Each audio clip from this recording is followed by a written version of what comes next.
আসসালামু আলাইকুম। প্রথমেই জানিয়ে দেব দেশ বিদেশের আলোচিত সংবাদের শিরোনাম। শেখ হাসিনাকে ভারত থেকে ফেরত চাইবে সরকার, বললেন প্রধান উপদেষ্টা ডক্টর মোহাম্মদ ইউনূস। নির্দিষ্ট চ্যানেল মেইনটেইন করে দাবি পেশ করুন আপনারা, বললেন ডক্টর মোহাম্মদ ইউনূস। সড়ক অবরোধ করে জনদুর্ভোগ সৃষ্টি না করে নির্দিষ্ট চ্যানেল মেইনটেইন করে সরকারের কাছে দাবি দেওয়া পেশ করার আহ্বান জানিয়েছেন অন্তর্বর্তীকালীন সরকারের প্রধান উপদেষ্টা ডক্টর মোহাম্মদ ইউনূস। বাংলাদেশ ও ভারতের সম্পর্ক কোনো একক ইস্যু বা এজেন্ডায় সীমাবদ্ধ নয়, বললেন ঢাকায় নিযুক্ত ভারতীয় হাই কমিশনার প্রণয় ভার্মা। বাংলাদেশ ও ভারতের সম্পর্ক নির্দিষ্ট কোনো এজেন্ডায় সীমাবদ্ধ নয়, বরং এর পরিধি বহুমুখী ও বিস্তৃত। পাচারকৃত অর্থ ফিরিয়ে আনার প্রচেষ্টায় পূর্ণ সহায়তা দিবে যুক্তরাজ্য, প্রধান উপদেষ্টাকে আশ্বাস দিলেন যুক্তরাজ্যের ইন্দো প্যাসিফিক বিষয়ক মন্ত্রী ক্যাথরিন ওয়েস্ট।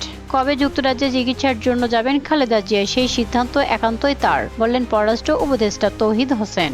রাজনৈতিক দলগুলোকে ধন্যবাদ জানিয়েছেন ডক্টর মোহাম্মদ ইউনূস। দেশের জনগণ ও রাজনৈতিক দলগুলোকে ধন্যবাদ জানিয়ে অন্তর্বর্তী সরকারের প্রধান